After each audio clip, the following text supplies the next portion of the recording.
Makabuluhan sa lipunan. Connect ka dyan! Jing Castañeda at Doktora Luisa sa Connect ka dyan! Nagbabalik pa rin po ang Connect ka dyan. Kasama pa rin syempre ang inyong kasambuhay, ang inyong kasama sa buhay, Jing Castañeda po at Doktora Luisa. O Doc, sino naman ang susunod nating expert? So ngayon, dahil nga sobrang technical nito ating pinag-uusapan partner, ay inimbitahan natin si Manuel Arturo San Victores or Archie, ang presidente ng Trade One Incorporated. Para explain sa ating partner, paano ba gumagana yung yung septic tank, paano niya nililinis ang maduming tubig, 'di ba? Na galing nga sa ating toilet bowl, galing sa ating bahay, sa mga pabrika, sa mga ospital partner, lalo na 'yan, daming sakit sa ospital, 'di ba? Paano ba nililinis ng ating existing septic tanks 'yan? At aalamin natin partner kung ano na ba ginagawa sa ibang bansa sa mundo. Ano yung kanilang sewage system abroad. So we'll get a view of it. So yan. So, hi Archie. Huwag ka tumingin sa TV, tingnan mo kami, ha? Hi! Hello, Doktora. Hello, Miss Jing. Good afternoon. Thank you for this opportunity. Kilala natin si Archie San Victores, President ng Trade One Incorporated. Thank you. Thank you. Archie, sige, para kinakabahan daw siya, Dok, eh. So, para mawala ang kaba mo, ikwento mo muna sa amin ano ba itong Trade One Incorporated. Well, basically, 18 years na ako sa negosyo na to and supplier ako ng electromechanical equipment, specifically for wastewater equipments, but also we have a complete line ho doon sa electric motors as well as industrial pumps. And maganda ho rito, pinagmamalaki ko, meron ho kaming engineering department ho. Now, that is very important kasi it's not, hindi lang ho nagbebenta ng equipment, pero yung after sales and more importantly, yung technical advice na binibigay ho namin sa mga kliyente namin. Actually, ginawa ko ho dito sa kumpanya ko ho, meron ako mga demonstration units. So, kasi when I started early on, I realized that a lot of our customers, hindi nila alam paano umaandar ang pump o ang wastewater equipment sa tubig. So, gumawa ho kami ng demo unit. So yung mga equipment to naka-immerse sa tubig, nakikita paano bumubula, gaano kalakas yung bula, anong effect ng gaano kaingay yung equipment na yon, let's say doon sa isang building. So naririnig ko in actual, hindi lang brochure hong binibenta namin, but yung totoong equipment na kailangan ng kliyente na we make sure ho na we have a lot of technical questions na tinatanong namin to make sure na ito ho talagang ang kailangan nila. Okay.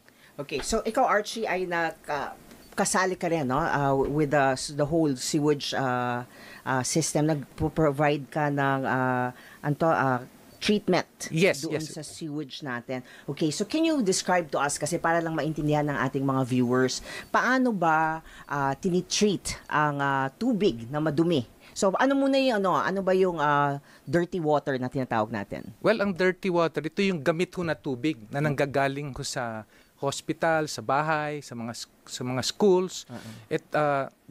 Gamit na tubig galing ho sa kusina, galing ho sa banyo, galing ho sa toilets, etc. So lahat ho yun, kapag nagamit na ho, especially sa hospital, Doktora, I heard you, may mga diseases ho yun o mga tinatawag ng mga contaminants. I think si Engineer Bernice mentioned na ito yung ammonia, ito yung nitrate, ito yung phosphorus. These are really bad chemicals. Bad elements. It can cause diseases, actually outbreaks in the community. Okay. So can you tell us paano po yung proseso na ginagawa, kasi nga pag galing septic tank, 'di ba partner? At ito pinag-usapan lang natin, so pagkakaintindi ko ay may two ways partner sa pagkaka-explain ni Engineer Bernice. Yung duming tubig galing doon sa bahay mo o sa ospital ay either naka-pipe, tama ba 'yon? At diretso doon sa sewage treatment plant? Yes. Or kukunin or may kukuha yung sa Poso Negro. Tama ba yun? Yeah. Yung nabanggit to ni Engineer Berniso, yung tinatawag na malabanan, I think she mentioned Okay. that. Ito yung pagsisip-sip ho ng sludge. Kasi Yung yung Poso wastewater, Negro. yung sa Poso Negro or septic tank ko, Miss Jing, basically sa residential ho, ang main treatment plant niya o container niya, ito yung septic tank. But actually, septic tank doesn't do any treatment. Actually, ano lang ho siya? Storage. It contains the sludge component of the wastewater. So after a while, napupuno ho yun and doon na pumapasok yung service na yun pagsisip-sip. And I think Manila Water and Maynilad, if you call them, they can do that for you para sa household. Whereas naman ho, doon sa, let's say sa hospitals o sa mga malls o sa mga schools, ang pinagkaiba ho doon sa bahay would be the volume of the wastewater generated. Mas madami. Mas marami ho. And it can become complicated. Kasi hospital or school or a commercial building or a mall. So not only it is called a wastewater, but you also have to qualify what kind of a wastewater it is. Oho. Lalo na ka-hospital, partner. Nako, oho. Because for sure, ang daming sakit nun. Imagine mo, kahit ako doktor sa banyo lang pagpunta mo sa banyo, natakatakot ka nang humawak kasi hindi mo Oo alam nga. kung sinong may sakit at anong sakit. Alam naman natin na ang sakit ay lumalabas sa laway, sa ihi, sa dumi, diba? So madaming sakit dito. Yes. So we want to understand. So pagpunta, yan na nga, sa mga ospital, paano natitreat with the existing, can you explain the whole sewage treatment plant? Paano to nag-ooperate? Yes, yung existing sewage treatment plant that we have in the Philippines are made up of 4 chambers. So for each chamber like let's say the first chamber would be the sedimentation, then the second chamber would be the anaerobic, third would be the aerobic, and the fourth would be yung chlorination chamber. So for each chamber may specific na contaminants tinitreat ho yun. And the person mentioned that a BOD and COD, I think that is being treated dun sa second chamber as well as yung sa phosphorus ho. And there's a chemical that's being Put. Okay, so can we just discuss that, sir, yung yun na nga, yung dumi, yung galing ospital, no? Yung dumi. So, pagdating sa planta for the sewage treatment, Yes. ano yung first step? Anong gagawin niyo? okay. Sedimentation. Yes, sedimentation. Ang Okay. sedimentation, ang ibig sabihin lang nun, hinihiwalay niya yung tubig sa solid waste particles of the wastewater. So, yung solid waste pupunta sa ilalim ng chamber yon, whereas yung water tumutuloy sa second chamber. Sa second chamber ando doon na yung tinatawag na anaerobic process. Ano po yan? So basically, ang nilalaman ng chamber may mga maliliit na bahay, ang tinatawag ko doon media. Yung media doon natutulog o doon tumitira yung bacteria. Tapos, yung bacteria is very important. It's a microorganism, it's a living thing. It eats the other bacteria. So when from the second it goes to the third chamber, it's called the aerobic chamber. Nakikita ko yan yung ano. So basically dito na pumapasok yung equipment. It's a air blower. Diyan sa air blower Naglalagay ng oxygen? Naglalagay ng oxygen. Yung air blower kumukuha ng hangin tapos kino-compress niya.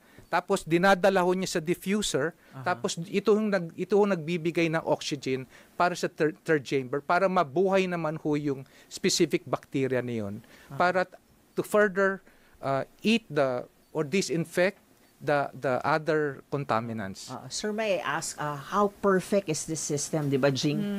Na siguraduhin na yung inihi ng isang taong kunwari may sakit ay hindi ko makukuha pag hindi ko maiinom. How perfect is that system po? It's not a perfect system. I don't think we will ever have a perfect system. But ano po yung limitations ng existing septic tanks and sewage treatment plants natin? Yes. Ano yung mga limitations well, po? number one, the way it's constructed it's made out of reinforced concrete. So kung meron let's say earthquake, So may kakaroon ng crack, nagkakaroon ng leakage, so that already distorts the credibility of the system. Now Okay. now also the existing system is well, it needs equipment. So that's an investment, but it also needs electricity to run those equipment. But you also have to maintain.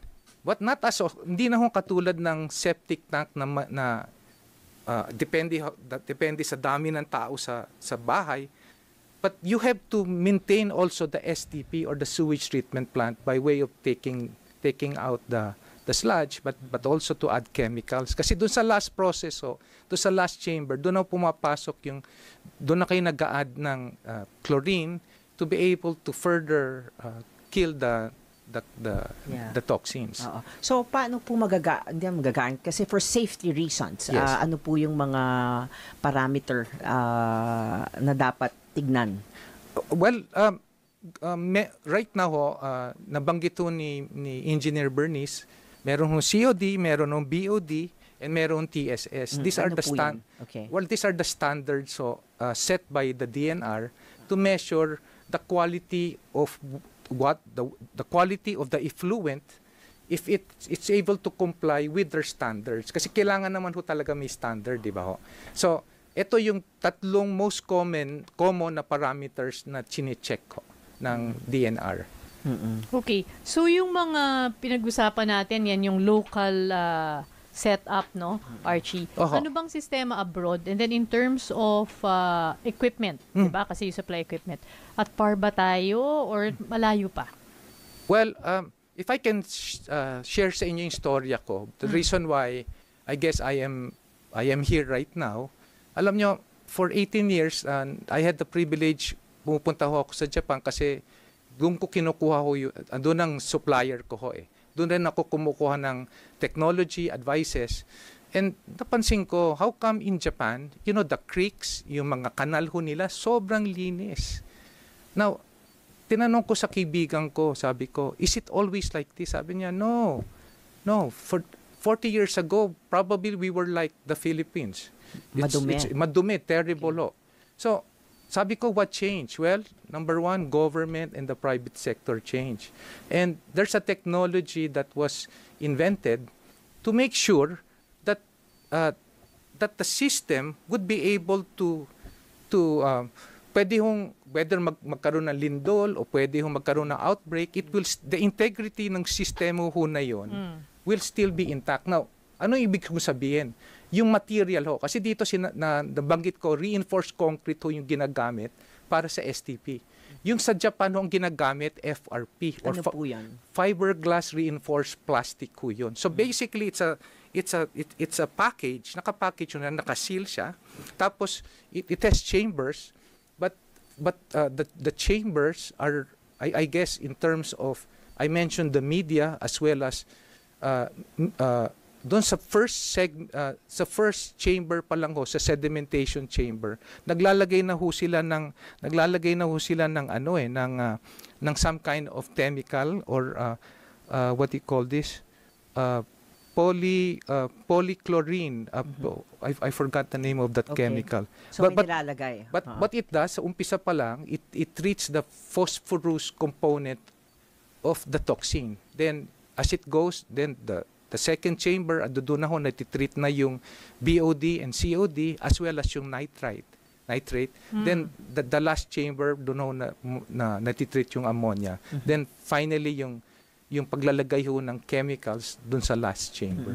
So ang malaking advantage ho nito is transportable, and also in terms of production or construction time, kasi it's ginagawa ho to sa pabrika eh.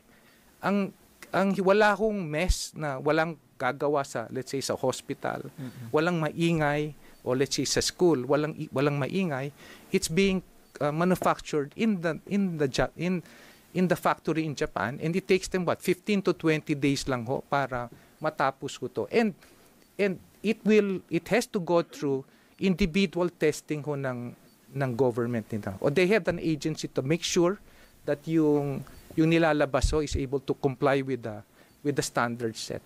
So with this new technology, sir, na sinasabi nyo in Japan, ano po ang advantages niyan in terms of the efficiency sa sewage system? Yes. Well, number one, it's faster para kumandar siya kasi you don't have to build you don't have to build an STP, a reinforced concrete STP. Number two, in terms of durability, the traditional STP because of the corrosive nature of wastewater, it will, after a few years, lumalabas na yung some mga problems. So, whereas ito at least for 30 years, it's guaranteed. Actually, they even say it's more than 40 years. Pero mga Hapon, sinasabi 30 years lang. But so the integrity, wala ho siyang cracks, wala ho siyang problema, and wala ho siyang amoy. Ako, yun ang maganda rin pala. Galing lang ho pala ako doon 2 months ago sa kanila, sa pabrika nila. And meron silang pinakita sa amin, actual na ginagamit. Sabi ko, oh my golly, walang amoy ito. It only shows na yung design meaning yung design and organic tsaka yung chemical design, it works. And it doesn't, if ever may mind konting smells, but nothing na masamang smell. This is really something na you don't even know that there's a waste an STP na katabi mo. Yung recycling of water, Archie, no? Yung nire-recycle na tubig ay may ano rin ba? Criteria, ano lang yung pwedeng i-recycle? Miss Ching, thank you for asking that question. Kasi sa mga negosyante, yung importanteng word is ROI, return of investment, di ba ho? With this system that I mentioned, yung effluent niya, pwede hong gamitin para sa parks, para sa garden. Pwedeng i-recycle water. But of course, you cannot drink it. But you can use it sa panglinis sa garahe. So in short, let's say, sa subdivision let's say sa bagong subdivision, di ba, kaysa maggagawa yung developer ng individual septic tank para sa bahay, what you can do, because it's itong system na to pwedeng dagdagan. So diretso na siya dun sa bagong new technology na FRP na to. Then it can process, then you can reuse it. Parang yun ang advantage nito. Pati ba tubig, pati baha, pati tubig ulan, pwede ba sa ganyan? Kasi may iba may mga water catchment facility, no? Kasi ito, ang ipoprocess nito, kung anong isusubo nyo sa kanya. So yung sinasabi nyo na baha, I think pumupunta ko sa mga manholes doon, sa mga drainage, hindi yata nasasakop to eh. So ito yung parang catch basin ng mga galing sa bahay, yes, sa factory, sa ospital, yes, domestic or industrial water waste. Yes, but in terms of, it's not, kasi I'll go back to the ROI, it's also not feasible for a house to have this kind of a package yet. Wala pa tayo doon. But except that, kung bago let's say, yung village o subdivision, pwede na magkaroon ng centralized. Kasi sa BGC, ganun yung sistema, di ba? Para nahuhuli yung water catchment nga and then nare-recycle. Yes. Hindi ko alam, I don't know if you're familiar, Archie, sa UST, alam ko yun yung plano para mawala yung baha. Sana, no? So, meron silang ganung plano. I don't know kung na-implement, no? Yung, Miss Jing, yung nabanggit ko lang new technology STP, specifically para sa sewage This is not for rainwater. Correct. That's different. That's different for, kumbaga, so yung bagong technology, 100% na hindi, in other words, hindi niya maapektuhan yung ating mga isda. Yan, yung mga ating mga yaman sa karagatan. Okay, 100%. Okay. What I can tell you, nagdala ko ng technology na to. I think you're familiar with JICA. Okay. So, dinala ko ng JICA ito, tapos nagbigay sila ng grant. Okay. Tapos, tinest nila yung effluent ko. Itong effluent na to, really passed the strict requirements of DNR. It has no problem. Tapos, nagkaroon ng lindol yata sa area na yon, did not show any cracks. It was still functioning. Nawala nun ng ilaw. Wala akong kuryente. Itong isa pang advantage niya. Yung existing STP natin, you need more equipments. Pero ito, you just need a small air blower to be able to maintain it because it's a closed system and the microorganism is able to do its work para kainin ho yung bacteria, para matanggal ho yung mga toxins. Oho. Okay.